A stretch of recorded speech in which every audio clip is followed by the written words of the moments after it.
কিন্তু এখানে আমাদের স্মরণ রাখতে হবে যে আয়াতের নুজুল, আয়াত অবতীর্ণ হওয়া বা কোনো সূরা অবতীর্ণ হওয়ার এটা দুটো দিক আছে। একটা দিক হলো যে প্রেক্ষাপট বা যে পরিস্থিতিকে কেন্দ্র করে আয়াতটি নাযিল হয়েছে, এটা একটা দিক। আর একটা দিক হলো যে প্রত্যেকেই নিজের পরিস্থিতির উপরে অবতীর্ণ করা, মানে ওই পরিস্থিতি যদি আজকেও তৈরি হয় তাহলে এই ভাবনা তৈরি করা যে হয়তো আজকের জন্য সূরাটা নাযিল হয়েছে। আসসালামু আলাইকুম ওয়া রাহমাতুল্লাহি ওয়া বারাকাতুহু। বিসমিল্লাহির রহমানির রহিম। আলহামদুলিল্লাহি রাব্বিল আলামিন। والصلاة والسلام على أشرف الأنبياء والمرسلين وعلى آله وصحبه أجمعين وبعد। আল্লাহ জাল্লা জালালুহু আম্মা নাওয়ালুহু মেহেরবানি করে আমাদেরকে মাজলিসে উপস্থিত করেছেন, আলহামদুলিল্লাহ। আমাদের এই মাজলিসের শিরোনাম হলো দারসুল কোরআন।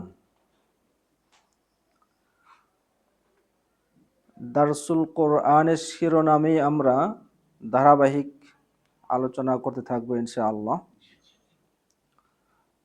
তো আমাদের এই মাজলিস বা দারসুল কোরআন বা এই প্রোগ্রাম যে আমরা শুরু করেছি, তো এটার পিছনে লম্বা এবং দীর্ঘ একটা পরিকল্পনা আছে। এটা বিচ্ছিন্নভাবে বা হঠাৎ শুরু হয়েছে এরকম না, বা খুব তাড়াতাড়ি শেষ হয়ে যাবে তাও না। বরং এই প্রোগ্রামটা অনেকটাই আমাদের পুরা জিন্দিগির প্রোগ্রাম।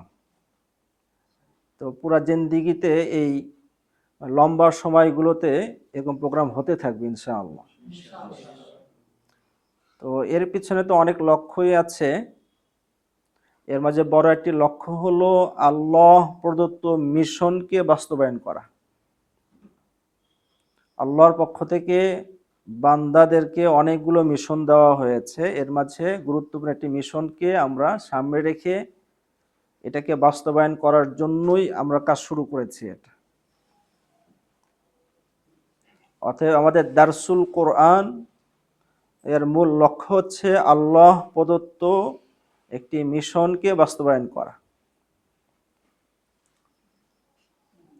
রাসূল করিম সাল্লাল্লাহু আলাইহি সাল্লামকে আল্লাহ দুনিয়াতে পাঠিয়েছেন, আমাদের কাছে পাঠিয়েছেন। এর বড় একটি লক্ষ্য এবং মিশন ছিল, কোরআনে যে শব্দ এসেছে লিউযহিরাহু আলা দ্বীনি কুল্লি, রাসূলকে দ্বীন দিয়ে পাঠিয়েছেন, হেদায়েত দিয়ে পাঠিয়েছেন।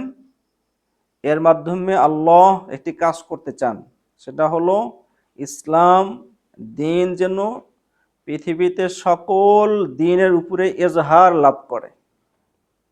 কি লাভ করে? এজহার। এই শব্দটা আমাদের মুখস্থ করতে হবে, কোরআনের শব্দ লিউযহিরাহু। আল্লাহ চান যে দ্বীনের এজহার হোক। এটা আল্লাহর পক্ষ থেকে একটা মিশন। এটাকে আমরা সহজে বলতে পারি যে এজহারে দ্বীন। এজহারে দ্বীন কি বলতে পারি? এজহারে দ্বীন। তো আল্লাহর পক্ষ থেকে এটা একটা মিশন। আল্লাহ কোরআনে বলেছেন যে রাসূলকে প্রেরণ করা হয়েছে, হেদায়েত দেওয়া হয়েছে, যাতে করে এটার মাধ্যমে এজহারে দ্বীন হয়। আমরাও এখানে দারসুল কোরআনের প্রোগ্রাম শুরু করেছি। আমাদের লক্ষ্য হচ্ছে আল্লাহ প্রদত্ত এই মিশনকে বাস্তবায়ন করা। এজহারে দ্বীনের সংক্ষেপে আমরা এভাবে বুঝতে পারি যে দ্বীনের প্রকাশ ও বিকাশ। দ্বীনকে প্রকাশ করা, দ্বীনের বিকাশ, দ্বীনকে স্পষ্ট করা, এবং এর মাঝে দ্বীনের প্রতিষ্ঠাও আছে। তা দ্বীনের প্রকাশ, বিকাশ, স্পষ্টকরণ, সহজীকরণ, বাস্তবায়ন সবগুলোই এজহারে দ্বীনের অর্থের মাঝে আছে। তো আল্লাহ তাআলা আমাদেরকে পৃথিবীতে পাঠিয়েছেন, এবং কিয়ামতের দিন যখন আমাদেরকে জিজ্ঞাসা করা হবে যে দুনিয়াতে তুমি কি করে এসেছো, তো এমনি তো আমরা নামাজ পড়ি, ব্যক্তিগত ইবাদত করি, এটাও একটা বড় কাজ। কিন্তু এর মাঝে সুন্দর একটা উত্তর হবে এটা, যে আপনার পক্ষ থেকে যে মিশন দেওয়া হয়েছিল সেই মিশনে কাজ করে এসেছি। হতে পারে যে আমার একা কাজের মাধ্যমে এটা বাস্তবায়ন হবে না, কিন্তু সহযোগিতা হবে। তো এরকম একটা লক্ষ্য নিয়ে আমাদের দারসুল কোরআনের কাজ শুরু করা। তো আমাদের এই মিশনকে এক শব্দে বা সংক্ষেপে বলতে গেলে আমরা কি বলতে পারি? এজহারে দিন। এটাকে কেউ কেউ এজহারে হক এ শব্দেও প্রকাশ করেছে, কেউ কেউ ইহইয়ায়ে দিন এ শব্দেও প্রকাশ করেছে। তো এজহারে দিন শব্দ বলি অথবা এজহারে হক বা ইহইয়ায়ে দিন, যে শব্দই বলে না কেন, লক্ষ্য একটাই। তো আল্লাহ প্রদত্ত এই মিশন শুধু আমরাই বাস্তবায়ন করার চেষ্টা করছি এরকম না, বর্তমান বিশ্বে আর অনেকেই কাজ করছে। তো তাদের সাথে মিলে আমরাও কাজ করতে চাই। তো দিনকে কিভাবে সমুন্নত করা যায়, দিনের সঠিক উপস্থাপনা কিভাবে করা যায়, এটার পাশাপাশি দিনকে নিয়ে যারা ভুল ব্যাখ্যা করে যাচ্ছে, দিনের ভুল উপস্থাপন করে যাচ্ছে, কোরআনের শব্দ বিকৃতি, কোরআনের অর্থের বিকৃতি, শব্দ তো বিকৃত করতে পারবে না, অর্থের বিকৃতির কাজ করে যাচ্ছে, তো তাদের জবাব, তাদের খণ্ডনমূলক কাজ এবং ওই জায়গাতে সন্দেহ সংশয় নিরসন করা, মুসলিম উম্মাহকে সঠিক তথ্য সরবরাহ করা, এই সবগুলো কিন্তু এজহারে দিনের মাঝে পড়ে। তো এখন আমি ব্যক্তিগতভাবে আমি তো এই কাজের জন্য প্রস্তুত। আপনারা প্রস্তুত আছেন তো ইনশাআল্লাহ? তাহলে আমাদের এই এখানে উপস্থিতি, এই বন্ধন এক মজলিসের না, যে আমরা একদিন এসে গেছি তো হয়ে গেছে এরকম না, বরং আমাদের এই নিয়ত রাখতে হবে যে আমার পুরা জীবনের জন্য টার্গেট হয় এটা, যে আল্লাহ প্রদত্ত মিশন যেন আমি বাস্তবায়ন করতে পারি ইনশাআল্লাহ। দারসুল কোরআনের একদম শুরু করা হবে কোন সূরা দিয়ে, এই বিষয় নিয়ে আমরা চিন্তা করতেছিলাম। পরে অনেক চিন্তার পরে এবং পরামর্শের পরে মানে অনেকের অনেকভাবেই বা বিভিন্ন দিক থেকেই এই খেয়াল এসেছে যে সূরাতুল কাহাফ দিয়ে শুরু করা হোক। যেটা সূরাতুল কাহাফটা এমন একটা সূরা যেটা আমাদের বর্তমানের অনেক ঘটনা, বর্তমান জীবন, আধুনিক জীবনের জন্য অনেক পাথে আছে এই সূরার মাঝে।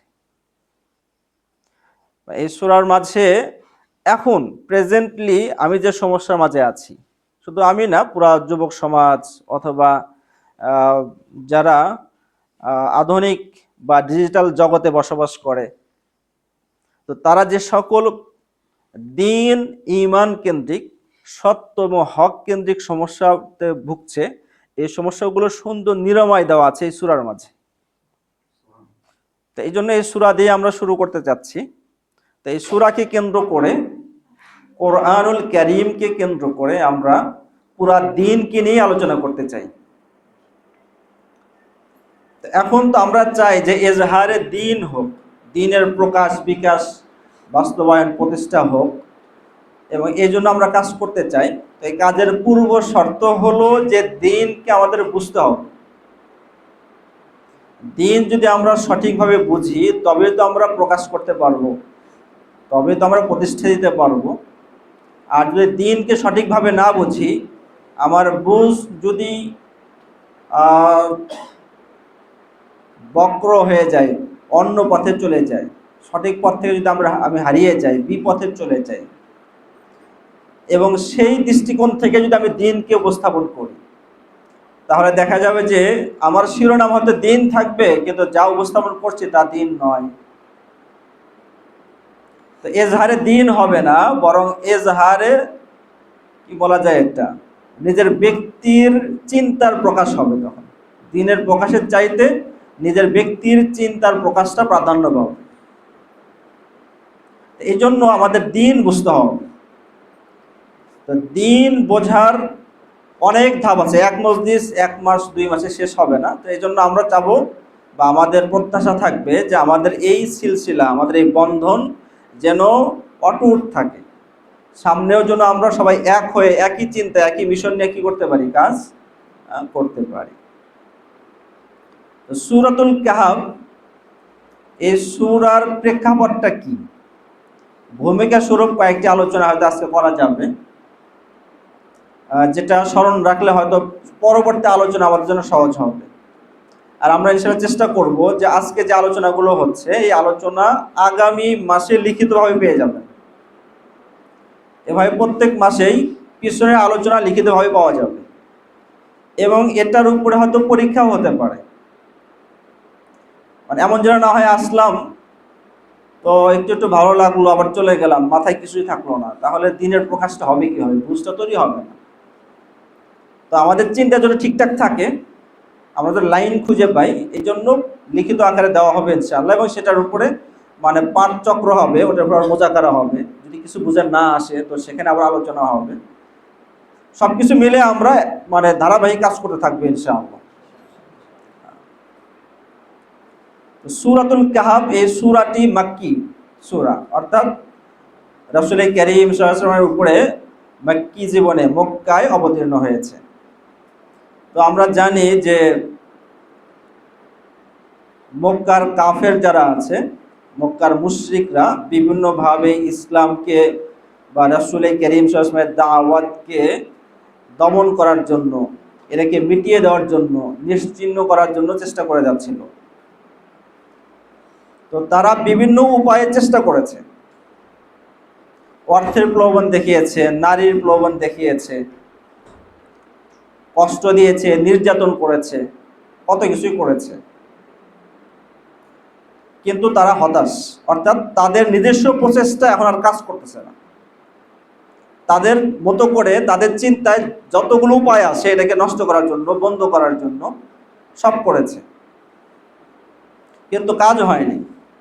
পরবর্তীতে তারা অন্যদের দ্বারস্থ হয়েছে যে আমরা তো পারলাম না, আমাদের চিন্তা তো কাজ করছে না, তাহলে মদিনার মাঝে আহলে কিতাব যারা আছে তারা আছে, তো তাদের কাছে হয়তো নতুন কোনো কৌশল থাকতে পারে এটাকে মিটিয়ে দেওয়ার জন্য।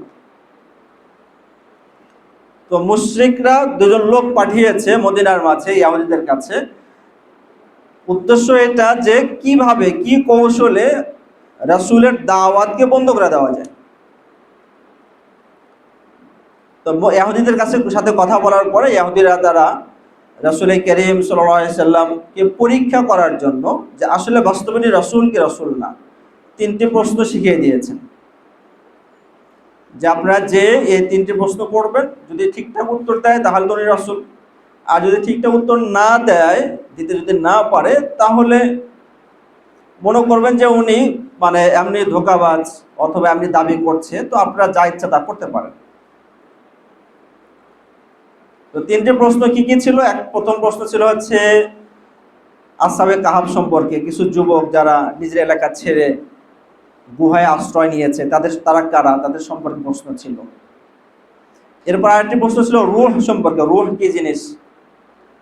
কোন কোন মুফাসসিরের মত অনুযায়ী আরেকটি প্রশ্ন ছিল হচ্ছে মূসা এবং খাজির, ওনাদের ঘটনাটা কি, এই বিষয়ে প্রশ্ন ছিল। আরেকটা প্রশ্ন ছিল যুলকারনাইন, উনি কে, উনি কি কি করেছেন, ওনার বিষয়ে প্রশ্ন ছিল। এই তিনটি প্রশ্ন নিয়ে যখন তারা মক্কায় ফিরে এসেছে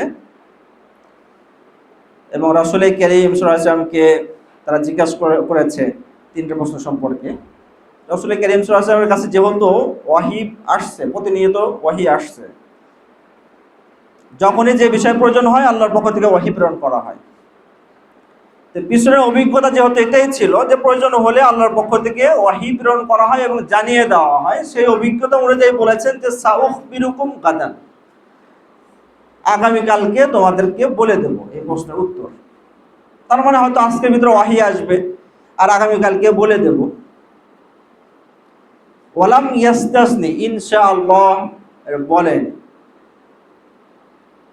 তো আল্লাহ চাচ্ছেন যে এখানে আরেকটা দার্স, আরেকটা সবক, আরেকটা শিক্ষা দেওয়ার জন্য, যে ভবিষ্যতে যা হবে এটা আসলে নিজস্ব চিন্তায়, আমার পরিকল্পনায়, আমার ক্ষমতায় হবে, এই চিন্তা থেকে বান্দাকে বের হয়ে আসতে হবে। বরং সবকিছুর কেন্দ্রবিন্দু হবে আল্লাহ। আমি না, আল্লাহ। আমার চিন্তা, আমার পরিকল্পনা, আমার ক্ষমতা, আমার ইচ্ছা, আমার প্রত্যাশা, এ সব কিছু তখনই বাস্তবায়ন হবে যখন আল্লাহ চাবেন। তো এই শিক্ষা দেওয়ার জন্য আল্লাহ তাআলা কিছুদিন ওয়াহি বন্ধ রাখলেন। চিন্তা করেন যে একদিকে বিভিন্নভাবেই নিপীড়ন আর নির্যাতন, আর সেই জায়গাতে পরীক্ষার জন্য বা কিছু প্রশ্ন করা হয়েছে। রাসূল কারীম সাল্লাল্লাহু আলাইহি ওয়াসাল্লাম কত প্রত্যাশা ছিল যে প্রশ্নের উত্তর দিলে হয়তো তারা মেনে যাবে, তারা দিন গ্রহণ করবে। কিন্তু একদিন যায়, 2 দিন যায়, আর কি আসে না, ওয়াহি আসে না। তো এই সময়টা ছিল রাসূল কারীম সাল্লাল্লাহু আলাইহি ওয়াসাল্লামের জন্য খুবই পেরেশানি একটা সময়। একদিকে রাসূলের অনেক প্রত্যাশা, আর অন্যদিকে মুশরিকদের উপহাস, যে সকাল বিকাল নাকি ওয়াহি আসে, অথচ এখন কোনো খবর নাই। মুহাম্মদকে তার রব তাকে ছেড়ে দিয়েছে, তাকে প্রত্যাখ্যান করেছে, আরো কত ধরনের কথাই তো হতে পারে। এই পরিস্থিতির আমরা যদি কল্পনা করি, তাহলে কত ধরনের কথা হতে পারে সেটাও আমরা কল্পনা করতে পারি। এই যে একটা লম্বা সময়, প্রায় 15 দিন সময় বা তার চেয়ে কিছু সময় বেশি, যে ওয়াহি বন্ধ থাকলো। একদিক থেকে হলো যে কষ্ট সহ্য করতে হয়েছে, প্রত্যাশা ছিল ওয়াহি আসবে, কিন্তু এর মাঝেও কিন্তু একটা হিকমত আছে, খুব সূক্ষ্ম সুন্দর একটা পরিকল্পনা ছিল আল্লাহ তাআলার। আর একটা পরিকল্পনা ছিল, সেটা হলো আমরা নিজেরাও চিন্তা করতে পারি যে আমাদের মাঝে কোনো ব্যক্তি যদি কোনো কথার দাবি করে, আর তাকে তার দাবি প্রমাণের জন্য কোনো প্রশ্ন করা হয়, আর সে যে প্রশ্নের উত্তর দিতে না পারে, তাহলে আমাদের পরিবেশটা কেমন হবে? সে যে প্রশ্নের উত্তর দিতে পারে নাই, এই কথাটা শুধু উপস্থিত ব্যক্তির মাঝে কি সীমাবদ্ধ থাকবে? চলে যাবে। বাচ্চা, পুরুষ, নারী, ঘরে বাহিরে, বাজারে, মার্কেটে, সব জায়গায় ছড়ে যাবে যে অনেকে নবুয়তের কথা বলে, রিসালাতের কথা বলে, কিন্তু প্রশ্ন করা হয়েছে কি দিতে পারেনি, উত্তর দিতে পারেনি। খুব দ্রুত ছড়ে যাবে, গুজবের মতো ছড়ে যাবে। আর ছড়ে যাওয়ার পরে আমার লাভ কি হবে? এই কথা প্রশ্ন উত্তর দিতে পারে নাই, এই কথা যত ছড়ে যাবে, প্রশ্ন জানার প্রত্যাশা তত বেশি বাড়বে। এটা অটোমেটিকলি হবে। যত কথা ছড়বে যে প্রশ্ন উত্তর দিতে পারে নাই, তো কৌতূহল বাড়বে, তাহলে কি উত্তর হতে পারত, যে এত কিছু বলে সেটা বলতে পারলো না, তাহলে উত্তরটা কি হবে? তার মানে হলো যে পুরা হেজাজের মাঝে একটা কৌতূহল শুরু হয়ে গেছে যে তাহলে উত্তরটা কি হবে। এরকম পুরা সমাজের মাঝে, পুরা হেজাজের মাঝে কৌতূহল যে উত্তরটা কি হবে, উত্তরটা কি হবে। এই সময় যদি উত্তর এসে যায়, তাহলে উত্তর দ্রুত ছেড়ে যাবে। যখন নাকি সূরাতুল কাহফ নাযিল করা হলো, তখন খুব দ্রুত মানুষের কাছে চলে গেছে, খবর চলে গেছে যে উত্তর এসে গেছে। তার মানে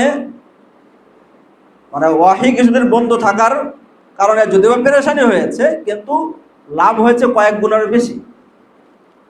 যে সূরাকে বিভিন্ন জনের ঘরে ঘরে যে তেলাওয়াত করে শোনানো লাগতো, তারা নিজেরাই এখন আগ্রহ বোধ করছে যে এখানে কি আছে দেখি, দাওয়াতের কাছে এগিয়ে গেল। তো এই সূরার মাঝে বেশ কয়েকটি ঘটনা উল্লেখ করা হয়েছে। প্রত্যেক ঘটনার আগে কিছু ভূমিকা আছে, তারপরে ঘটনা আছে। তো এর মাঝে 4টি ঘটনা হচ্ছে প্রসিদ্ধ বা বড় ধরনের, অনেক বিস্তারিতভাবে আলোচনা করা হয়েছে। তার মধ্যে একটি ঘটনা হচ্ছে আসহাবে কাহফ। যখন নাকি আমরা সূরা পড়বো, আয়াতগুলো পড়বো, তখন আরো বিস্তারিত আলোচনা হবে। তো আসহাবে কাহফের এই ঘটনার মূল খোলাসা, মূল সারসংক্ষেপ হলো যে যে জায়গায় হোক না কেন, সেই ইতিহাস পরে আলোচনা করবে ইনশাআল্লাহ। তো একটা সমাজ, বেদিনী সমাজ গড়ে উঠেছে। এমন সমাজ গড়ে উঠেছে যেখানে শিরক আছে, যেখানে অন্যায় আছে, জুলম আছে, তাওহীদ নাই, হক নাই। যেদিকে তাকানো যায় সেদিকে দেখা যাচ্ছে যে এখানে শিরকের চর্চা হচ্ছে। ঘরে বাহিরে, সমাজে, রাষ্ট্রের পক্ষ থেকে, রাজার পক্ষ থেকে শিরকের সমাজ নির্মাণ করা হয়েছে। তো এরকম ধরনের অবস্থার মাঝে কয়েকজন যুবক কি আল্লাহ তাআলা হেদায়েত দেন, হকের পথ দেখান, ওনারা ঈমান গ্রহণ করেন। যখন দেখলেন যে এই সমাজের মাঝে ঈমান নিয়ে বেঁচে থাকা সম্ভব হচ্ছে না, সব দিক থেকে বাধা আসছে এবং তাদের জানের হুমকি হচ্ছে, তখন ওনারা সিদ্ধান্ত নিলেন যে জুলুমের সামনে মাথা নত করা যাবে না, শিরকের সামনে আপোষ করা যাবে না, শিরকের সামনে মাথা নোয়ানো যাবে না, বরং প্রয়োজনে এই সমাজটাই ছেড়ে আসতে হবে। মানে ঈমানকে বাঁচানোর জন্য, তাওহীদকে বাঁচানোর জন্য, দ্বীনকে বাঁচানোর জন্য সমাজকে ছেড়ে ওনারা একটা গুহায় অবস্থান নিয়েছেন, অনেক দূরে এসে। তাহলে এখানে আমাদের চিন্তা করতে হবে দুদিক থেকে। একদিক থেকে হলো একটা সমাজকে চিন্তা করতে হবে, বড় সমাজ না, সমাজ তো ছোট শোনা যাচ্ছে, একটা রাষ্ট্রকে চিন্তা করা হবে, যে শিরক ওয়ালা একটা রাষ্ট্র, পৌত্তলিক একটা রাষ্ট্র, এবং রাষ্ট্রের পক্ষ থেকে রাষ্ট্রীয় ধর্মই এটা। তার মানে চিন্তা করেন যে আর বিপক্ষে যাওয়াটা কত কঠিন। আর অন্যদিকে চিন্তা করতে হবে যে এই রাষ্ট্রের মাঝে থেকেই কিছু যুবক এখান থেকে বের হয়ে এসেছে হকের জন্য, দ্বীনের জন্য, ঈমানের জন্য, তাওহীদের জন্য। তো এই কথাটা, এই বার্তাটা দেওয়া হয়েছে আসহাবে কাহফের ঘটনার মাঝে। এরপরে হলো দুটি বাগান, এমন একজন ব্যক্তি ঘটনা উল্লেখ করা হয়েছে যার অনেক সম্পদ আছে, বিশেষ করে দুটি বাগান আছে যে বাগানে কোনো কমতি নাই, মানে সম্পদ অর্জন করার সব সোর্সে তাকে দেওয়া হয়েছে। যখন অনেক সম্পদশালী হয়ে গেছে এবং তার নিজের উপরে এত বেশি আত্মবিশ্বাস এসে গেছে যে সে এ কথা ব্যক্তই করেছে যে আমার এই সম্পদ আর নষ্ট হবে না, নাশ হবে না, শেষ হবে না, এবং এই সম্পদ যিনি দিয়েছেন যে আল্লাহ, তাকে অস্বীকার করে বসেছে। তাহলে সম্পদের প্রাচুর্যতা, অর্থ, মানে সব দিক থেকে অর্থ কামাই করার একটা অবস্থা, এবং কামাই করে করে, অর্জন করে করে একটা উপর লেভেলে চলে যাওয়া, এবং সেই লেভেলে চলে যাওয়ার পরে একজন মনের মানসিকতা কি হতে পারে, তার চিন্তাটা কি হতে পারে, সে কোন পথে যেতে পারে, এই বিষয়গুলো তুলে ধরা হয়েছে এই ঘটনার মাঝে, দুই বাগান ওয়ালার ঘটনার মাঝে। এরপর মূসা এবং খাজির, ওনাদের ঘটনা আলাইহিস সালাম। তো এখানেও যে বার্তাটা দেওয়া হয়েছে সেটা হলো, অনেক সময় আমরা দেখি যে একটা ঘটনা ঘটে, তো ঘটনার পিছনে একটা কারণ থাকে, সব ঘটনার পিছনে আমরা কারণ খুঁজি যে ঘটনা কেন হলো, আর কারণটাও আমরা কিন্তু প্রকৃতির মাঝেই খুঁজি। হয়তো বৃষ্টি হয়েছে, কেন হয়েছে, প্রকৃতির মাঝে একটা কারণ খুঁজি। বৃষ্টি হচ্ছে না, কেন হচ্ছে না, তো প্রকৃতির মাঝে আমরা একটা কারণ খুঁজি, প্রাকৃতিক কারণ খুঁজি, যে এর পিছনে প্রাকৃতিকভাবে কি কার্যকারণ আছে। একজন স্বাস্থ্যবান হয়েছে, তো প্রাকৃতিক কারণ খুঁজি। কেউ মুসিবতে পড়ে গেছে, তো এর প্রাকৃতিক কারণ কি, সেগুলো আমরা খুঁজি। মানে পৃথিবীতে বলা যেতে পারে যে পৃথিবীতে যা ঘটছে এটা ব্যাখ্যা করার দুইটা লাইন হয়ে গেছে। যা কিছু ঘটছে এটাকে ব্যাখ্যা করার একটি দিক হলো যে সবকিছু আল্লাহর হুকুমে হচ্ছে, খুব সহজে বলে দেওয়া, ভালো হোক খারাপ হোক, যা কিছু হোক না কেন আল্লাহর পক্ষ থেকে হচ্ছে, এটা একটা ব্যাখ্যা। কিন্তু আর একটা ব্যাখ্যা হচ্ছে যে যা কিছু হচ্ছে আর পিছনে প্রাকৃতিক কারণকে খুঁজে বের করা। তো প্রাকৃতিক কারণ খুঁজে বের করতে গিয়ে অনেকে এই প্রাকৃতিক কারণের মাঝে এমনভাবে আটকে যায় যে প্রকৃতির স্রষ্টাকে ভুলে যায়, মনে করে যে প্রকৃতির সবকিছু। তো এটা আমাদের মানে অনেক সময় এরকম হয়ে যায় যে সবকিছুর পিছনে একটা প্রাকৃতিক কারণ খুঁজে বের করি। অতি প্রাকৃতিক যে একটা জগৎ আছে, এবং আল্লাহ যে অনেক সময় প্রাকৃতিক স্বাভাবিক নিয়মের বাহিরেও অনেক ঘটনা ঘটান, অনেক কাজ করেন, সেদিকে কিন্তু আমাদের ব্রেন চিন্তা যায় না।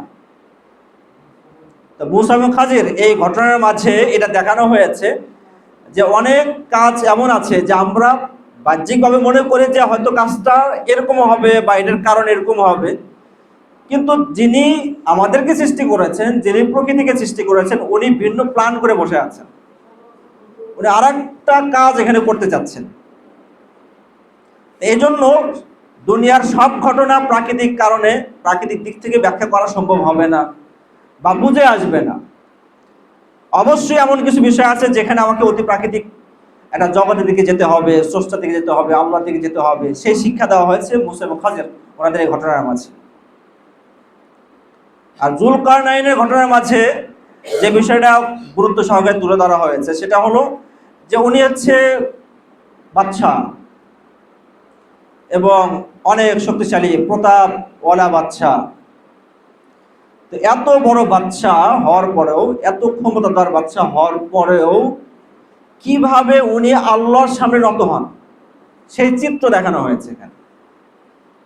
উনি উন্নয়নমূলক অনেক কাজ করেছেন, এমন প্রাচীর তৈরি করেছেন যা ইতিপূর্বে ওই প্রাচীর কেউ তৈরি করতে পারেনি। তো উন্নয়নের জন্য, মানুষের মানব কল্যাণের জন্য, সমাজ কল্যাণের জন্য কল্যাণ রাষ্ট্র উনি নির্মাণ করেছেন, অনেক কিছু করেছেন, কিন্তু সব কিছুর উপরে উনি আল্লাহকে রেখেছেন, আল্লাহর সামনে নত হয়েছেন। সেই শিক্ষা ওখানে দেওয়া হয়েছে। তাহলে চারটি ঘটনাকে যদি আমরা আবার সংক্ষেপে বুঝি, যে আসয় কাহের মাঝে দেওয়া হয়েছে যে একটা পৌত্তলিক সমাজ বা একটা রাষ্ট্র যেখানে ঈমান নিয়ে বাঁচা যাচ্ছে না, সেখান থেকে কিছু যুবক ঈমানকে রক্ষার জন্য বের হয়ে এসেছে। এরপরে দুই বাগানের ঘটনা দেওয়া হয়েছে, যে কারো যদি অর্থ আসে, প্রাচুর্যতা এসে যায়, অনেক টাকা সম্পদ এসে যায়, তো তার কি মানসিকতা তৈরি হয়ে যায় এবং তার কি চিকিৎসা দরকার, কি কি রোগ হয়, সে বিষয়ে দেখানো হয়েছে। মুসা খাজির ওনাদের ঘটনার মধ্যে দেখানো হয়েছে যে সবকিছু প্রাকৃতিক ব্যাখ্যায় আসলে বোঝা সম্ভব নয়, অনেক বিষয় আছে বুঝে আসবে না, এটা আল্লাহর ছেড়ে দিতে হবে, বা প্রকৃতির বাহিরেও আল্লাহ অনেক কাজ করেন সেই শিক্ষা দেওয়া হয়েছে। আর যুলকারনাইনের ঘটনার মাঝে একজন বাদশাহ হয়েও এত উন্নয়নমূলক কাজ করার পরেও কিভাবে আল্লাহর সামনে নত হতে হয়, আল্লাহকে স্মরণ করতে হয়, সেই শিক্ষা দেওয়া হয়েছে। তাহলে সূরাতুল কাহাফের মাঝে এই ঘটনাগুলো দেওয়া হয়েছে। এখানে একটা আমরা চিন্তা করতে পারি যে মক্কি জিন্দেগীর মাঝে কোন পরিস্থিতিতে এই সূরাটা নাযিল হয়েছে, সেই পরিস্থিতিটা বুঝলে আমাদের আরেকটা হিকমত, আল্লাহর পক্ষ থেকে আরেকটা হিকমত স্পষ্ট হয়ে যাবে। যে আমরা বলি না, যা করায় আল্লাহ, যা করে কিসের জন্য করে, মঙ্গলের জন্য করে। বাস্তবে তাই। এই যে ইহুদিরা যে প্রশ্ন শিখে দিয়েছে, তো বাহ্যিক তো আমাদের মনে হতে পারে যে ইহুদিরা এত কঠিন প্রশ্ন শিখে দিল, তো এতে তো রাসূল করিম সাল্লাল্লাহু আলাইহি ওয়াসাল্লাম পেরেশান ভোগ করতে হয়েছে। তো বাস্তবে মনে হতে পারে যে হয়তো এখানে আমাদের সমস্যা হলো, আমরা পরাজিত হলাম। কিন্তু এই প্রশ্ন এমন সময় করা হয়েছে যে সময় প্রশ্নটা করার দরকার ছিল, আর এই প্রশ্নের উত্তরে সূরাটা আসাও দরকার ছিল। মানে এই দিক থেকে বোঝা যায় যে প্রশ্নটা আমাদের কল্যাণই হয়েছে, যেন আমাদের প্রয়োজনেই আল্লাহ তাআলা তাদের জবান দিয়ে কি বের করে দিয়েছেন, প্রশ্ন বের করে দিয়েছেন, এরকম মনে হবে। তার কারণ যখন রাসূল করিম সাল্লাল্লাহু আলাইহি ওয়াসাল্লাম দাওয়াত শুরু করেছেন, তার প্রথম তো মক্কার মুশরিক যারা আছে তারা কথার মাধ্যমে প্রতিবাদ করেছে, উপহাস করেছে। অনেক সময় হয় না, আমার পরিবারের দিকে কোনো ছেলে বা কোনো কেউ যদি ভিন্ন পথে চলে যায়, তো প্রথম দিনে কি মারধর শুরু হয়? প্রথমে একটু কথা দিয়ে বোঝানো হয়, তাই না? আপোষের মাঝে একটু তিরস্কার করা হয়, একটু উপহাস করা হয়, তাকে বোঝানো হয় কতভাবে, যে মানসিকভাবে একটা চাপ তৈরি করা হয় কথা দিয়ে। তো প্রথম অবস্থার মাঝে রাসূল করিম সাল্লাল্লাহু আলাইহি ওয়াসাল্লামের উপরে এবং ওই সময় যারা সাহাবী হয়েছেন তাদের উপরে কথার মাধ্যমে চাপ প্রয়োগ করা হয়েছে, উপহাস করা হয়েছে, টিটকারি করা হয়েছে, তির্যক মাখা বিভিন্ন ধরনের শব্দ উচ্চারণ করা হয়েছে। যখন কথা দিয়ে কাজ হচ্ছে না, তখন দ্বিতীয় স্টেপ কি হয়? আঘাত। তো যখন দেখছে যে না, কথা দিয়ে হচ্ছে না, তখন রাসূলের উপরে ও সাহাবায়ে কেরামের উপরে আঘাত এসেছে, শারীরিক আঘাত এসেছে।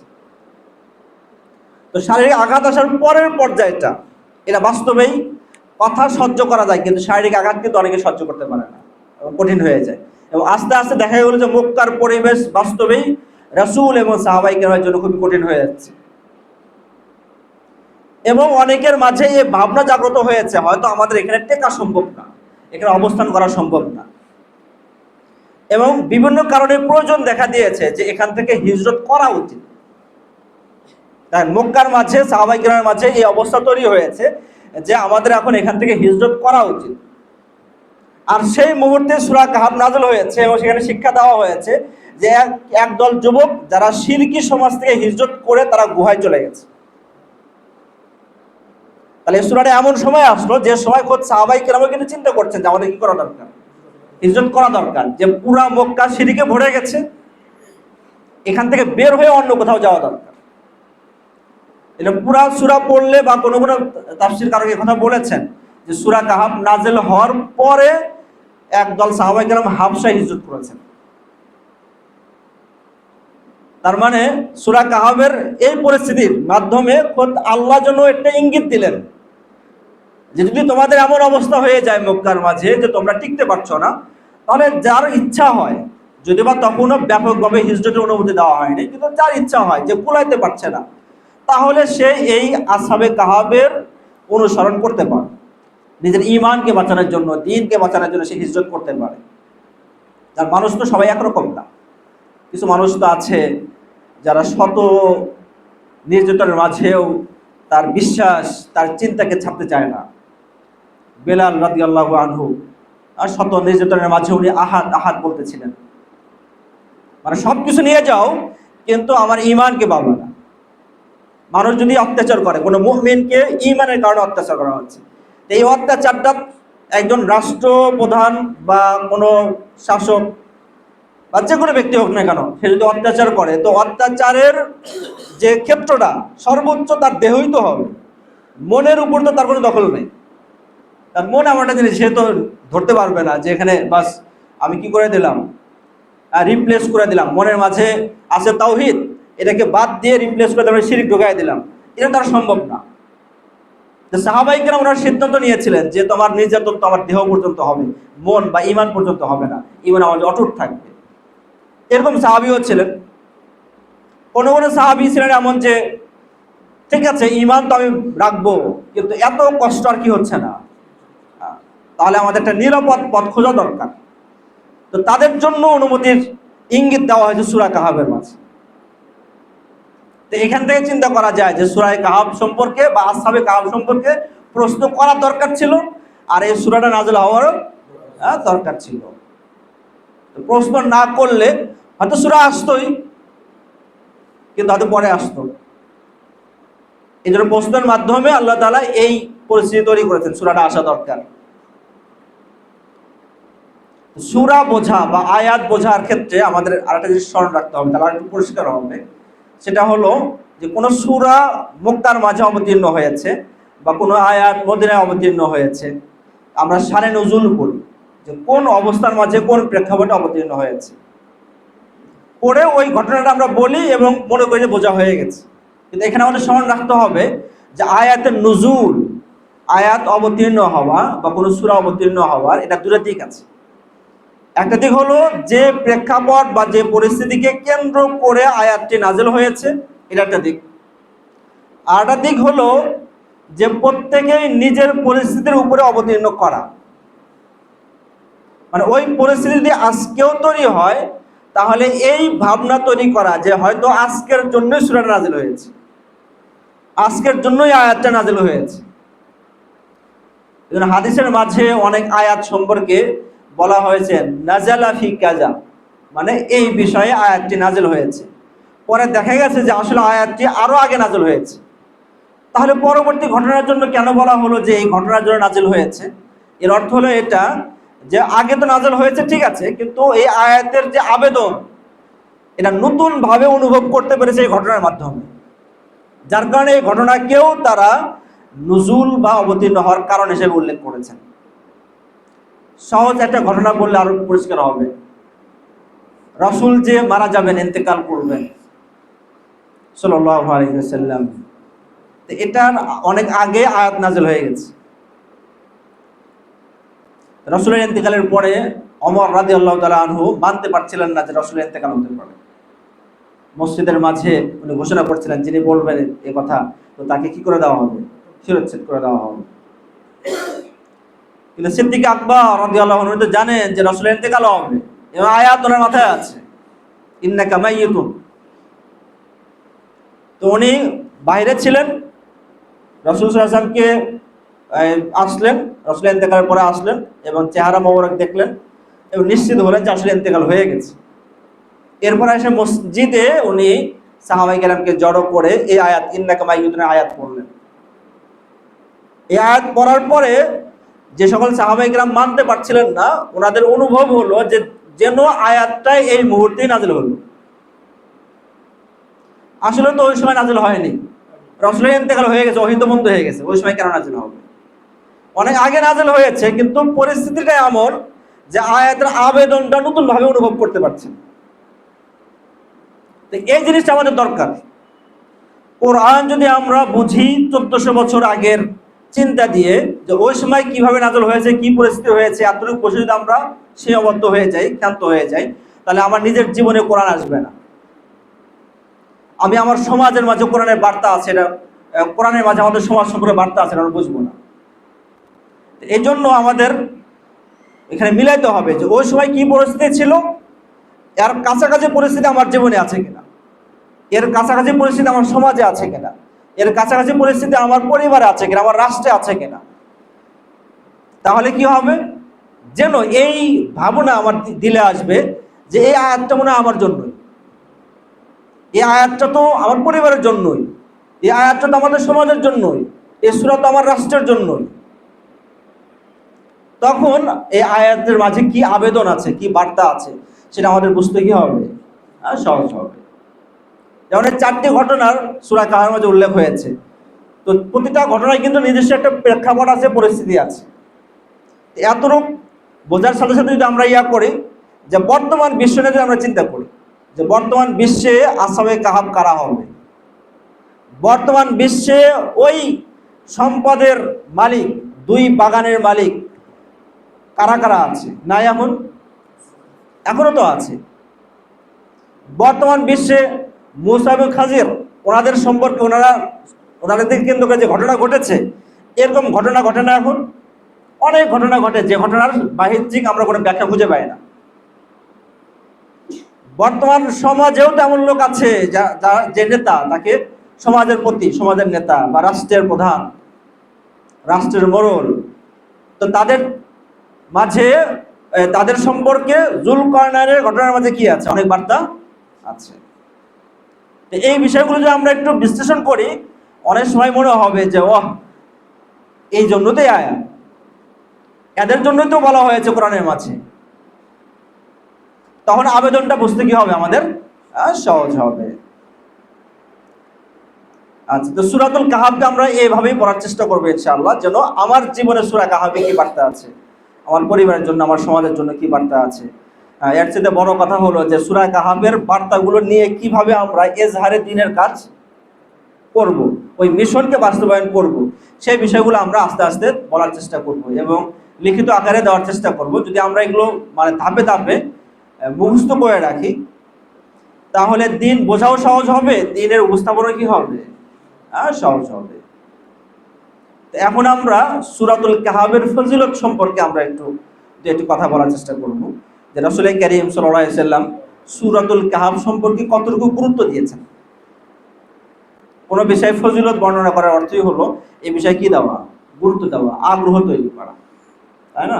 যে এমনি রেখে দেওয়া হলো, কোরআনের প্রত্যেক আয়াতই তো গুরুত্বপূর্ণ, প্রতি শব্দ গুরুত্বপূর্ণ, কিন্তু এরপরে বিশেষ একটা সূরা সম্পর্কে বিশেষ ফজিলত বলা হয়, মানে গুরুত্ব আরো বাড়িয়ে দেওয়ার জন্য। তো সূরাতুল কাহাফ সম্পর্কে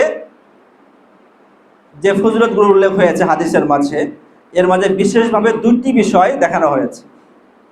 একটি হলো জুমার দিনে যারা সূরাতুল কাহাফ যে তেলাওয়াত করবে, তো তার জন্য নূর তৈরি হবে। তাহলে নূর তৈরি হওয়া একটা ফজিলত, যে যদি আমি জুমার দিন সূরাতুল কাহাফ তেলাওয়াত করি, তাহলে কি হবে, নূর তৈরি হবে। এখানে এক এক বর্ণনা এক এক রকম। কোন বর্ণনায় আছে যে 2 জুমার মাঝে নূর তৈরি হবে, 2 জুমার মাঝের সময়টা আলোকিত হয়ে যাবে, নূরানি হয়ে যাবে। কোন বর্ণনায় আছে যে তার জায়গা থেকে নিয়ে কাবা পর্যন্ত কি হবে, নূরানি হয়ে যাবে, আলোকিত হয়ে যাবে। কোন বর্ণনায় আছে যে তার জায়গা থেকে নিয়ে জমিন থেকে না আসমান পর্যন্ত কি হয়ে যাবে, নূরানি হয়ে যাবে, আলোকিত হয়ে যাবে। তো 3 বর্ণনার সারসংক্ষেপ হচ্ছে তার জন্য বিশেষ নূরের ব্যবস্থা হয়ে যাবে।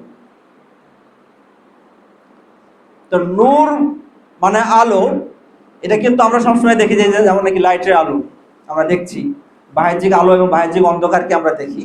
তো বাহ্যিক যেভাবে আলো অন্ধকার আছে, ঈমান বা আমাদের অন্তরের মাঝেও কি আছে, আলো এবং অন্ধকার আছে। সূরা কাহাফ যে নূর তৈরি করবে, তো এর অর্থ কিন্তু এটা নয় যে ঘর অন্ধকার থাকলে সূরা কাহাফ পড়লে আপনি কি হয়ে যাবে, আলো হয়ে যাবে, এই ঘর না, সেটা হচ্ছে অন্তরের ঘর। অন্তর আলোকিত হবে এবং তার এই আলোটা তার অন্তরের যে আবেগ, তার অন্তরের মাঝে যে প্রেরণা, তার অন্তরের মাঝে যে একটা প্রবণতা, আগ্রহ, এটা আসমান ছুঁয়ে যাবে। তার অন্তরের আলো তাকে এক জুমাতে আর এক জুমা থেকে নিয়ে যাবে।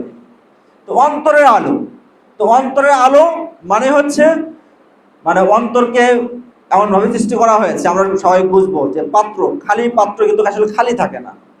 কারণ একটা গ্লাসের মধ্যে যখন নাকি আপনি পানি রাখেন, তখন গ্লাসটা পানি দ্বারা ভর্তি হয়ে আছে। আর যখন পানি না থাকে তখন গ্লাসটা কি খালি আছে? আমরা বলি খালি আছে, আসলে খালি নাই, তখন কি আছে? বাতাস আছে। তো মন এটা একটা পাত্রের মতো, এটা কখনো খালি থাকে না। তার মানে যখন ঈমানের কথা আছে তখন ঈমান দিয়ে ভরপুর হয়ে আছে, আর যখন শিরকের কথা, যখন দুনিয়ার কথা, কোনো গুনাহের কল্পনা, কোনো অন্যায়ের পরিকল্পনা হচ্ছে, তখন মনটা অন্যায় দিয়ে ভরে গেছে, জুলুম দিয়ে ভরে গেছে, অন্ধকার দিয়ে ভরে গেছে। তো সূরা কাহাফ নূর তৈরি করবে মানে অন্তরের মাঝে অন্যায়, যে সকল জিনিস অন্তরকে অন্ধকার করে ফেলে, যে সকল জিনিস অন্তরকে প্রভাবিত করে ফেলে, দুনিয়ামুখী করে ফেলে, যে সকল জিনিস ওই শিরকের দিকে নিয়ে যায়, যে সকল জিনিস অর্থের দিকে নিয়ে যায়, যে সকল জিনিস প্রতাপের দিকে নিয়ে যায়, অনৈতিকভাবে অত্যাচারী হয়ে ক্ষমতা প্রয়োগ করার দিকে নিয়ে যায়, সে সকল অন্ধকার জগৎ থেকে এ সূরা আপনাকে বাঁচাবে। তার পুরা 4টা ঘটনার মাঝেই কিন্তু জুলুমের কথা আছে, জুলুমের বিপক্ষে অবস্থানের কথা আছে, অন্যায়ভাবে ক্ষমতা প্রয়োগের কথা আছে, এর বিপক্ষে সঠিক পথের দিশা দেওয়া হয়েছে। এটা হচ্ছে নূর। তো সূরা কাহাফ আমার মধ্যে নূর তৈরি করবে। এখন যদি কেউ বলে যে আমি সূরা কাহাফ নিয়ে তেলাওয়াত করি, প্রতি জুমারে তেলাওয়াত করি, কিন্তু নূর তো দেখি না। তো নূর দেখি না মানে নূর দ্বারা কি বোঝানো হয়েছে সেই জিনিসটা আমি বুঝি না বলেই অনুভব করতে পারি না। আমরা অনেক সময় জিকির করি, অনেক কালিমা পড়ি, এবং কোরআনের মাঝে তো আছে আলা বিযিক্রিল্লাহি তাতমাইন্নুল কুলুব, জিকির করলে অন্তরের মাঝে কি এসে যাবে? ইতমিনান এসে যাবে। কিন্তু জিকির করে অথচ ইতমিনান আসে না, এরকম অভিযোগ অনেকেই করে। তো এর বড় একটা কারণ হলো যে যে শব্দ আমরা উচ্চারণ করছি, যে সূরা আমরা তেলাওয়াত করছি, বা যে লক্ষ্যে আমরা কাজ করছি, ওই লক্ষ্যের আবেদন, তাৎপর্য, এখানে আসলে কি বলা হয়েছে, কি ব্যাখ্যা দেওয়া হয়েছে, এবং সেই ব্যাখ্যার সাথে আমার জীবনে কি সম্পর্ক আছে, এই বিষয়ে আমরা পরিষ্কার না। এখানে বুঝের ঘাটতি আছে, যার কারণে ব্যবধান তৈরি হয়।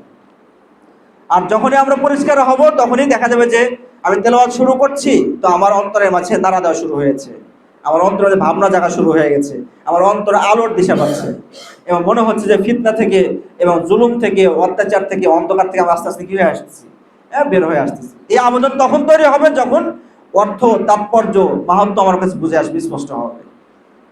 তাহলে সূরাতুল কাহাফের একটি ফজিলত হলো যে আমার জন্য কি তৈরি হবে? নূর তৈরি হবে।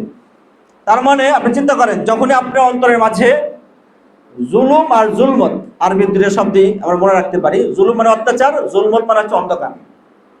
তা আপনার অন্তরের মাঝে কোনো না কোনো ভাবে যদি অত্যাচার বা অন্যায়ের কোনো কথা এসে যায়, বা অন্ধকার জগতের কোনো কথা এসে যায়, তখনই আপনি সূরা কাহাফ নিয়ে ভাববেন, দেখবেন তৎক্ষণাৎ আপনার মনের মাঝে একটা আলো, মানে আলো দিশা পাচ্ছেন, আলো অনুভব করছেন, আপনি যেন আস্তে আস্তে অন্ধকার থেকে বের হচ্ছেন। শর্ত হলো যে ওই ভাবনা নিয়ে, ওই ধ্যান নিয়ে আপনাকে কি করতে হবে? তেলাওয়াত করতে হবে। দ্বিতীয় নম্বর ফজিলতের মূল গুরুত্বপূর্ণ অংশ হলো, একাধিক হাদিসের মাঝে রাসূল কারীম সাল্লাল্লাহু আলাইহি ওয়াসাল্লাম বলেছেন যে সূরাতুল কাহাফ যে তেলাওয়াত করবে, বিশেষ করে সূরা কাহাফের 10 আয়াত প্রথম দিকে বা শেষ দিকের একাধিক বর্ণনায় আছে, যে তেলাওয়াত করবে সে উসিমা মিন মিন ফিতনাতিদ দাজ্জাল, দাজ্জালের ফিতনা থেকে সে নিরাপদ থাকবে। তো ফিতনাতুদ দাজ্জাল অন্য রিওয়ায়াতের মাঝে আছে যে কেউ যদি তেলাওয়াত করে তাহলে সে মাসুম হবে মিন কুল্লি ফিতনাতিন, মাসুম মিন কুল্লি ফিতনাতিন, সকল ফিতনা থেকে সে নিরাপদ থাকবে। তাহলে দুই বর্ণনা যদি আমরা এনজয় করি, তাহলে এক বর্ণনায় আছে যে সকল ধরনের ফিতনা থেকে সে নিরাপদ থাকবে, আর এক বর্ণনায় আছে যে দাজ্জালের ফিতনা থেকে নিরাপদ থাকবে। তাহলে সূরা কাহাফ আমার জীবনে প্রভাব ফেলছে, সূরা কাহফ আমার জীবনে বড় একটা অবদান রাখছে, এই বিষয়টা বুঝতে হলে আমাকে ফিতনা বুঝতে হবে, দাজ্জাল বুঝতে হবে। ফিতনা আমি বুঝি না, দাজ্জালও বুঝি না, তাহলে আমি যে নিরাপদ আছি, আমি যে সুরক্ষিত আছি, এটার তো ভাবনা আমার মধ্যে আসবে না। আমার কাছে যদি সব বরাবর হয়ে যায়, তাহলে ভালো মন্দ সব বরাবর হয়ে যায়, তাহলে কোনটা ভালো? ভালো জিনিস পাওয়ার পরে খুশি হওয়া, মন্দের কারণে বেদনা অনুভব করে তো করবো না, যেহেতু আমার কাছে সব বরাবর হয়ে গেছে।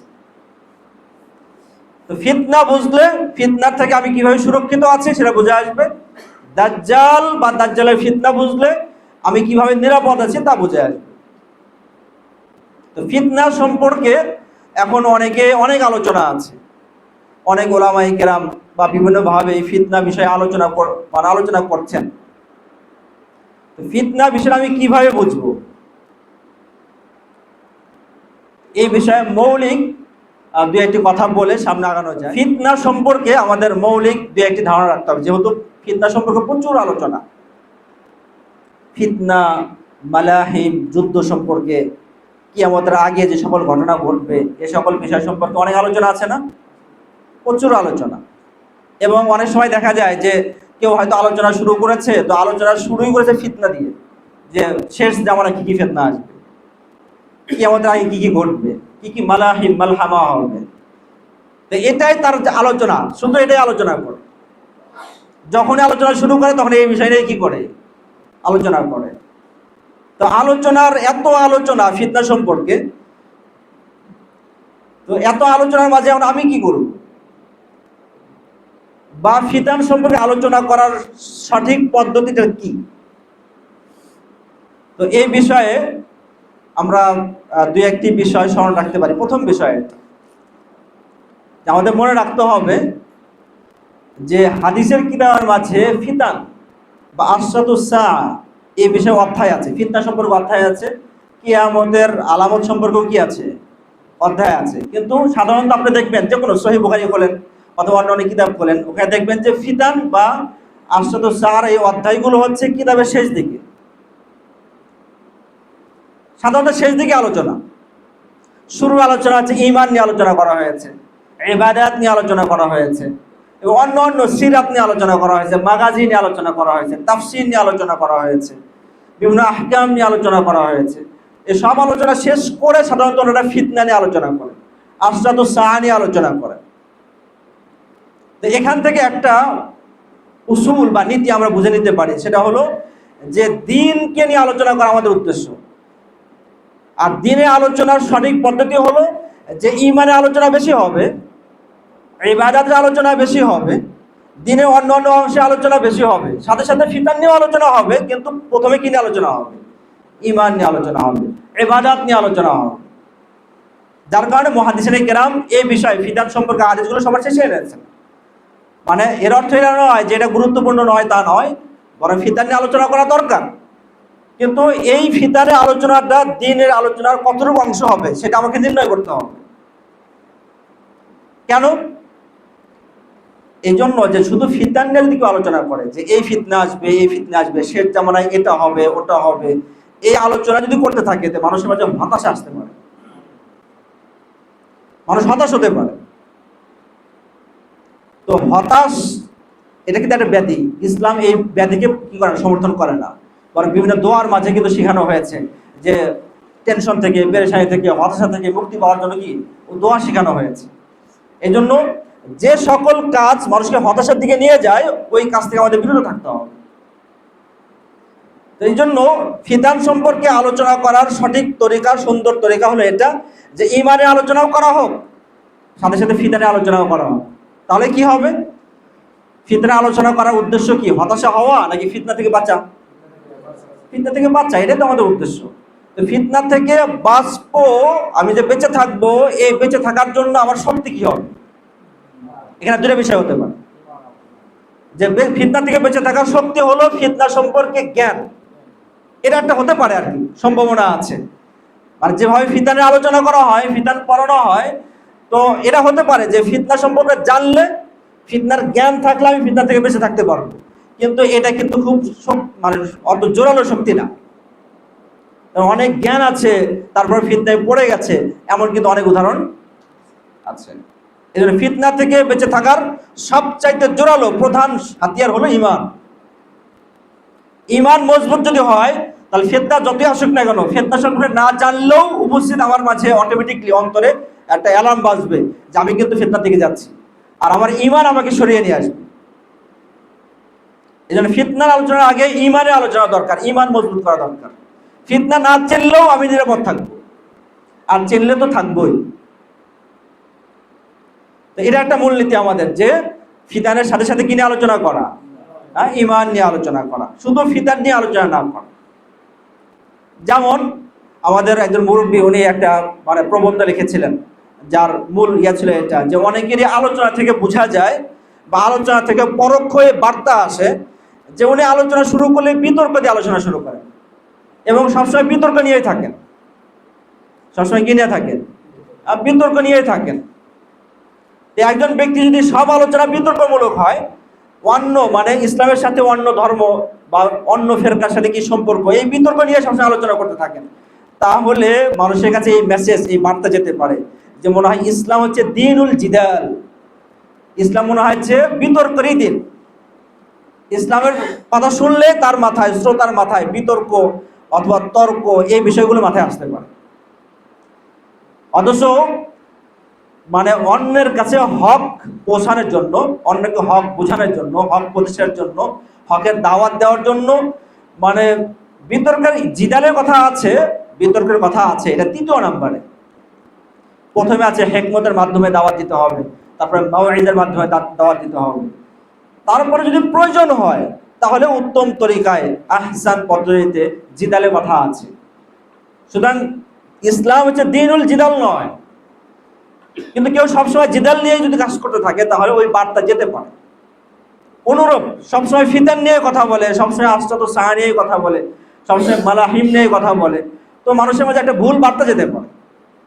এই জন্য মুহাদ্দিসিন কিরাম ওনারা যে পদ্ধতি অবলম্বন করেছেন সেটাই সুন্দর, যে ঈমান নিয়েও কথা বলা হোক, ফিতান নিয়েও কথা বলা হোক, দুটা একসাথে সমন্বয় ঘটানো হোক, তাহলে সুন্দর হবে। দ্বিতীয় নাম্বার বিষয় যেটা স্মরণ রাখতে হবে, যে ফিতানের ক্ষেত্রে আসলে সুনিশ্চিত হওয়া অনেক কঠিন। যে হাদিসের মাঝে যে ফিতনার কথা বলা হয়েছে, এটাই সেই ফিতনা, একদম নিশ্চিত বলা কি হয়ে যায়, অনেক কঠিন হয়ে যায়। এই জন্য ফিতনার হাদিসের আপনি ব্যাখ্যাগুলো দেখবেন, ব্যাখ্যার যদি গ্রন্থগুলো দেখা হয় তাহলে দেখা যাবে যে অনেক ক্ষেত্রে ওনারা বলেছেন যে সম্ভবত এরকম, সম্ভবত এরকম, লাআল্লাহ শব্দ ব্যবহার করেছেন, যে সম্ভবত এরকম। তাহলে এত বড় উনি হাদিসের ব্যাখ্যাকার, এত প্রসিদ্ধ ইমাম, এত বড় আল্লামা, উনিও ফিতনার ব্যাখ্যার ক্ষেত্রে নিশ্চিতভাবে বলছেন না, বরং সম্ভবত, সম্ভাবনা আছে, এই শব্দগুলো প্রয়োগ করছেন। তাহলে ফিতনার ব্যাখ্যার ক্ষেত্রে কেউ যদি নিশ্চিত বলে, তো এখানে ভুল ব্যাখ্যা, ভুল বার্তা যেতে পারে মানুষের কাছে। অনেক সুন্দর একটা ঘটনা আছে, যে রাসূল কারীম সাল্লাল্লাহু আলাইহি সাল্লাম ইন্তেকালের আগে মানে আজওয়াজে মুতাহহারাত ওনাদেরকে বলে গেছেন যে তোমাদের মাঝে সেই সবার আগে মৃত্যুর পরে আমার সাথে দেখা করবে যার হাত লম্বা, আসরাউকুন্না লুহুকান বি আতওয়ালুকুন্না ইয়াদান। আমার ইন্তেকালের পরে, মৃত্যুর পরে সবার আগে সে আমার সাথে সাক্ষাৎ করবে যার হাত লম্বা। তা আম্মা জান আয়েশা রাদিয়াল্লাহু আনহা উনি বলছেন যে আমরা তো মনে করেছি যে যার বাস্তবে হাত লম্বা, আমরা হাত মাপতাম যে কার হাত লম্বা দেখা যায়। এটা আনন্দের ব্যাপার যে যে রসুলকে দেখেছে, রসুলের মহব্বত পেয়েছে, রসুলের বিচ্ছেদ সে তো কি করতে পারবে না, সহজে নিতে পারবে না। তার মানসিক কামনা থাকবে, মনের প্রত্যাশা থাকবে যে কিভাবে দ্রুত আবার রসুলের সাথে কি করা যায়, মিলিত হওয়া যায়। তো আজওয়াজে মুতাহহারাত ওনাদের অপেক্ষা ছিল যে মৃত্যু কখন হবে এবং রসুলের সাথে কি হবে, সাক্ষাৎ হবে আবার। তো ওনারা হাত মাপতেন যে কে দেখি রসুলের সাথে সবার আগে সাক্ষাৎ হতে পারে। পরে দেখলেন যে যায়নাব রাদিয়াল্লাহু আনহার ইন্তেকাল হয়ে গেছে সবার আগে, যায়নাব বিনতে জাহাশ রাদিয়াল্লাহু আনহা, এবং উনি ছিলেন সবার চাইতে মানে কি হাত খাটো। তাহলে হাত মাপতেছেন লম্বা, কিন্তু যে সবার আগে ইন্তেকাল করলেন উনি কি হাত খাটো।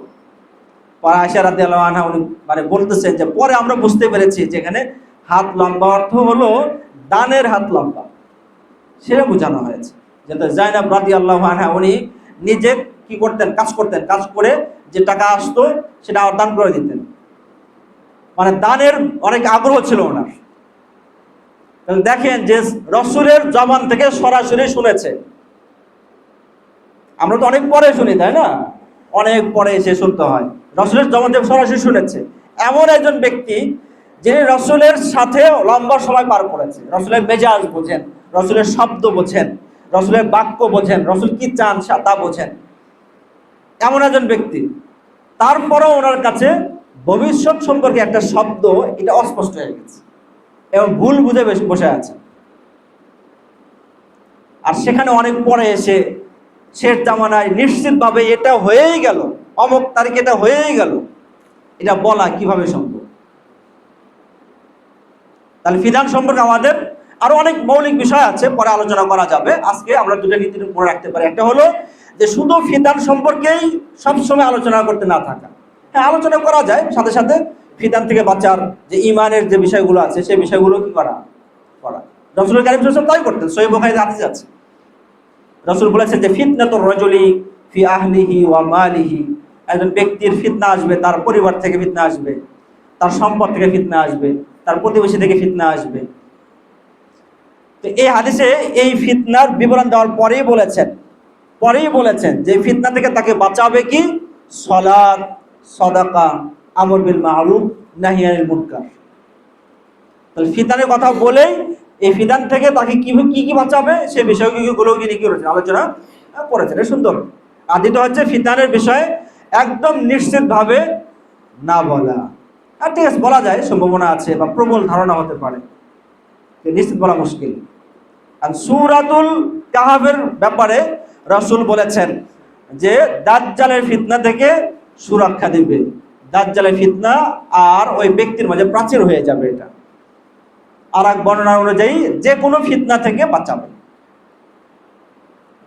তাহলে এখন আমাদের দাজ্জালের ফিতনা বা ফিতনা সম্পর্কে কিছুটা ধারণা নিতে হচ্ছে যে ফিতনা বা বিশেষ করে দাজ্জালের ফিতনা কি জিনিস। তো দাজ্জাল দাজ্জুলুন অথচ ধোঁকা, মিথ্যা, ধোঁকা এবং কি মিথ্যা, এই শব্দের মাঝেই এই ফিতনার একটা প্রকৃতির দিকে ইঙ্গিত দেওয়া হয়েছে যে দাজ্জালের ফিতনা এমন একটা ফিতনা হবে যে ফিতনার মাঝে মানে ধোঁকা থাকবে, যা বলা হবে তা মিথ্যা হবে, তা বাস্তব হবে না। এরকম একটা জগৎ দাজ্জালের ফিতনার সময় এমন একটা জগৎ আমাদের সামনে আসবে যে জগতের যা দেখছি তা মনে হবে মরিচিকার মতো, দেখছি পানি আসলে পানির আবারু, এরকম একটা অবস্থা তৈরি হবে। দাজ্জাল সম্পর্কে যে ঘটনাগুলো হাদিসের মাঝে এসেছে ওই হাদিসগুলো পড়লেও বোঝা যায় যে দাজ্জাল যখন আসবে, যে সকল কাজ করবে, এই কাজের মাধ্যমে এক ধরনের চমক দেখাবে। এক ধরনের কি দেখাবে? চমক দেখাবে।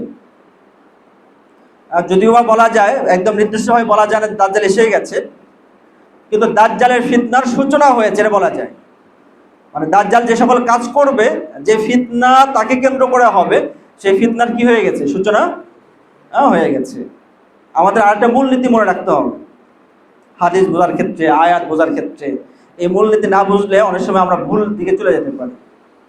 যে আল্লাহ যদি যখন কোনো কাজ করতে চান যে এই কাজটা হোক, তখন কিন্তু পুরা পৃথিবী থেকে বিচ্ছিন্ন হয়ে কাজটা হয় না, বরং ওই কাজটা পুরা পৃথিবীর একটা সিস্টেমের মাঝে দিয়ে হয়। যেমন আল্লাহ যদি চান যে কোনো জাতির উত্থান হোক, একটা জাতির কি হোক? উত্থান হোক, তাহলে কিন্তু এমন হয় না যে হঠাৎ করেই তারা ঘুমাবে আর ঘুম থেকে এসে উঠে দেখবে যে তাদের অর্থনীতি ভালো হয়ে গেছে, তাদের সমাজ ব্যবস্থা ভালো হয়ে গেছে, রাষ্ট্র ব্যবস্থা ভালো হয়ে গেছে। এমন হবে? মানে হঠাৎ করে রাতারাতি হবে, এরকম আল্লাহ তাআলার নিজাম সিস্টেম না। আল্লাহ যদি চান যে একটা উত্থান হোক, তাহলে উত্থানের জন্য কি কি দরকার, সেই উপায়, উপকরণ, আসবাব, সেই প্রেরণা, সেই মেধা, সেই জ্ঞান, সেই টেকনোলজি, সেই গবেষণা, এর মানে একটা মানে নিজাম সিস্টেম পুরা সমাজের মাঝে দিয়ে দিবেন। ওই সমাজের মাঝে উত্থানের সব ধরনের উপকরণের ব্যবস্থা করবেন, আর তারা ওই উপকরণগুলো ব্যবহার করবে, আর আস্তে আস্তে কি হতে থাকবে? উত্থানের দিকে যেতে থাকবে, উন্নতির দিকে যেতে থাকবে, মানে একটা সিস্টেম মেনে যাবে। এমনিভাবে যদি আল্লাহ চান যে এই জাতির পতন হোক, তখনই কিন্তু রাতারাতি পতন হয় না, বরং পতনের যে সকল কারণ আছে সেই কারণগুলো আস্তে আস্তে লক্ষণীয়ভাবে দেখা দেওয়া শুরু করে। এরপরে আস্তে আস্তে তারা পতনের দিকে যায়, একটা সিস্টেম মেনে তারা যায় পতনের দিকে। তো তো ওরকম কোনো বড় ফিতনা যদি আসে আমাদের সামনে, তাহলে এরকম মনে করার সুযোগ নাই যে সব কিছু থেকে আলাদা হয়ে হঠাৎ করে ফিতনাটা আমার সামনে আসবে, এরকম না। বরং কোনো একটা বড় ফিতনা আসলে পুরা পৃথিবীর সাথে ওই ফিতনাটা সম্পর্ক থাকবে, এটা সিস্টেম মেনে আসবে। এই জন্য অধিকাংশ ফিতনার ক্ষেত্রে দেখা যাচ্ছে যে ওই ফিতনার সাথে সাথে পুরা পরিবেশটা ফিতনাটার প্রভাবিত হয়ে গেছে, মানে পরিবেশটা ফিতনাপূর্ণ, ফিতনার সহযোগী হয়ে গেছে। এই জন্য দাজ্জাল যে তার আপন স্থান থেকে বের হয়ে আসবে, তো এটা হঠাৎ করে একজন ব্যক্তি আসলো আর অলৌকিক অনেক চমক দেখা গেল, এরকম না। বরং এই ফিতনার জন্য একটা সিস্টেম প্রতিষ্ঠিত হয়ে যাবে, একটা সমাজ, একটা সভ্যতা, একটা অঞ্চল, একটা বিশ্ব দাঁড়িয়ে যাবে এরকম, যে বিশ্ব এই ফিতনাকে সহযোগিতা করবে, অবস্থা পরিবেশ মানে তৈরি করবে। এবং এরকম ধরনের পরিবেশ তৈরি হওয়ার সূচনা হয়ে গেছে। কি হয়ে গেছে? সূচনা হয়ে গেছে। খুব সহজে বলা যায় এটার যে আমরা কিন্তু বিভিন্নভাবে আকাশ সংস্কৃতির মাঝে কি আটকে গেছি, তাই না? অনলাইনে কি হয়েছি, আটকে গেছি। এবং আমাদের নামে দেওয়া হয়েছে জেনজি, নাম দেওয়া হয়েছে না, মানে একটা জেনারেশনের নাম হয়ে গেছে এটা, যে জেনারেশন মানে অনলাইন বা ইন্টারনেটের জগতে তাদের জন্ম হয়েছে এবং এই জগতে তাদের কি এটার ছোঁয়া পেয়ে পেয়ে তারা বেড়ে উঠেছে। তো আমরা যদি অনলাইনে যা কিছু দেখানো হয়, যা কিছু প্রচার করা হয়, এটা সম্পর্কে যদি একটু মানে গভীরভাবে দেখি, তো এটা দেখা যায় যে যা কিছু প্রচার করা হয় তা কিন্তু বাস্তব জীবন নয়। যা কিছু দেখানো হয় তা কি বাস্তব জীবন? তা কিন্তু বাস্তব জীবন নয়। মানে খুবই কিন্তু এটা মানে গভীর উদ্বেগজনক ব্যাপার এটা, যে যারা অনলাইনে আসক্ত হয়, অনেক সময় হয়তো একদম এমন কিছু জিনিস দেখানো হলো যে তার কল্পনার সর্বোচ্চ পর্যায়ে কিছু দেখানো হলো, আর ওটা দেখে সে বাস্তব জীবনে ওটা কি করতে চায়, ট্রাই করতে চায়, ওটা বাস্তবায়ন করতে চায়, কিন্তু তাই কি হয়? এটা তো হয় না। তাহলে একটা জেনারেশন হচ্ছে অনলাইন মুখী, আর অনলাইন যে জগৎটা আমাদেরকে দেখায় সেটা হচ্ছে কি অবাস্তব জগৎ, অথবা চাকচিক্যপূর্ণ একটা অবস্থা দেখায়, যেটা আসলে মানে খুবই মানে খণ্ডিত সময়ের জন্য, খুবই অল্প সময়ের জন্য, এটা পুরো লাইফের সাথে কি অত সম্পর্ক অত যায় না। একজন মানুষ খুব ভালো পোশাক পরে না, স্বাভাবিক, তার জীবন হচ্ছে খুবই সাদামাটা, বা তার সামর্থ্যই নেই যে খুব ভালো জামা কাপড় কিনে পরবে, এটাও হয় না। কিন্তু অনেকদিন পরে হয়তো টাকা এসে গেছে, ভালো জামা কিনেছে, তো ভালো জামা কিনে সে একটা সেলফি দিল, কোথায় দিল? অনলাইনে দিল। তো এই সেলফিটা তার সারা জীবন থাকবে না। তো যখনই মানুষ তাকে দেখবে তখন তো একরকম চিন্তা করবে, অথচ তার বাস্তব জীবনটা কি আর একরকম। শোবিজ জগৎ থেকে যে সকল ব্যক্তিরা, তারকারা পুরা দিনের দিকে ফিরে এসেছে, তাদের আত্মজীবনী বা তাদের সাক্ষাৎকারমূলক যে কথাগুলো আছে, এগুলো আপনি পড়ে দেখবেন। ওনারা কিন্তু এটাই বলেছেন যে ঝলমলের জীবন কেন ছেড়েছে। তো ওনারা কিন্তু এটা বলেছেন যে ঝলমলের জীবন আসলে বাস্তব জীবন নয়, বরং এটা ধোঁকা, এটা চমক দেখানো হয়। এখানে আসলে মনের শান্তি যেটা আছে সেটা খুঁজে পাওয়া সম্ভব নয়। তাহলে অলরেডি দেখেন দাজ্জাল যে অবাস্তব বা চমকদার বা ধোঁকাওয়ালা একটা ফিতনা নিয়ে আসবে, একটা পরিবেশ নিয়ে একটা ব্যবস্থা নিয়ে আসবে। আমরা অলরেডি কিন্তু সেই রকম ধরনের ব্যবস্থার সাথে কি হচ্ছে আস্তে আস্তে পরিচিত হচ্ছে অনলাইনের মাধ্যমে। দাজ্জালের ফিতনা, দাজ্জাল একজন ব্যক্তি হলেও তার ফিতনা যেটা, এই ফিতনা নির্দিষ্ট একজন ব্যক্তির সাথে কি হবে না, সে আবদ্ধ থাকবে না। এই ফিতনা পুরো বিশ্বে ছড়ে যাবে। দাজ্জাল সম্পর্কে যে হাদিসগুলো আছে, অল্প সময় 40 দিনের মাঝে পুরা বিশ্বে সে কি করবে, ভ্রমণ করবে।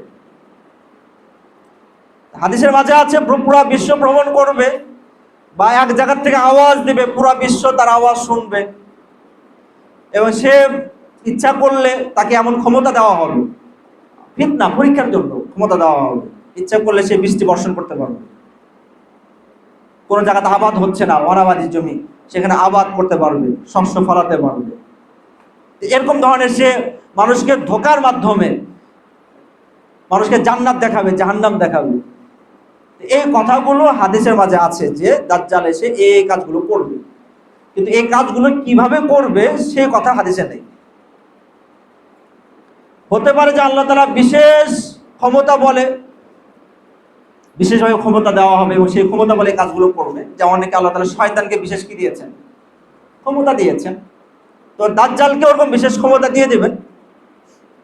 অথবা এটাও হতে পারে যে দাজ্জাল যে কাজগুলো করবে সেটা হচ্ছে আধুনিক প্রযুক্তির বলে করবে, টেকনোলজির মাধ্যমে করবে।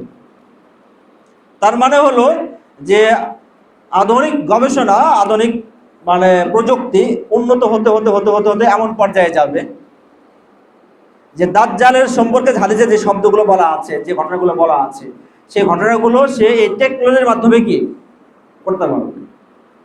একজন মানে আবিষ্কারক, উনি অনেক নতুন টেকনোলজি আবিষ্কার করেছেন।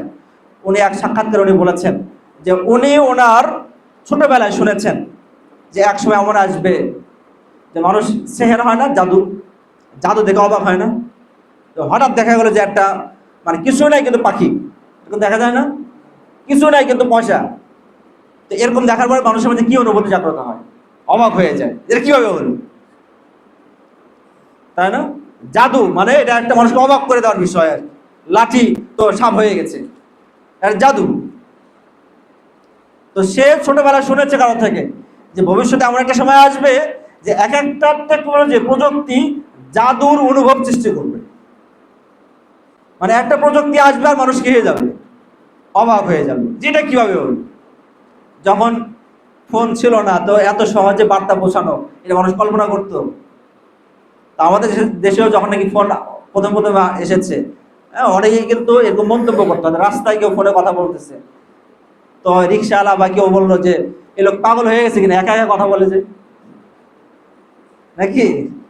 মানে সে আসলে মেনে নিতে পারছিল না, বা তার মাথায় কল্পনা হচ্ছিল না যে আসলে সে একা কথা বলছে না, তার অন্য আর এক পাশে কি ব্যক্তি আছে। তো প্রযুক্তি মানুষকে মানে জাদুর ভিতরে ফেলে দেয়, মানুষকে অবাক করে দেয় যখন সে দেখে যে তার সাধ্যের বাহিরে, তার কল্পনার বাহিরেও অনেক জিনিস তার সামনে উপস্থিত হয়ে গেছে। তো দাজ্জাল যে কাজগুলো করবে সেটা প্রযুক্তির মাধ্যমে যদি করে, তাহলে প্রযুক্তি এত আপডেট হবে, এত আপডেট হবে যে এখন হয়তো আমরা কল্পনা করতে পারছি না, কিন্তু তখন হয়তো আমরা কি দেখে ফেলবো, চাক্ষুষ দেখে ফেলবো, এরকম হবে। তো দাজ্জালের চিন্তা করেন যে জাদুর কথা এই জন্য বলা হলো যে আমার সামনে কেউ যদি জাদু দেখায় তাহলে মানসিকভাবে প্রভাবিত হয়, কিন্তু স্বাভাবিক, তাই না? চিন্তা করতে হবে মানে গভীর থেকে যে আমার মন কিন্তু আমার সবসময় নিয়ন্ত্রণে থাকে না, থাকে।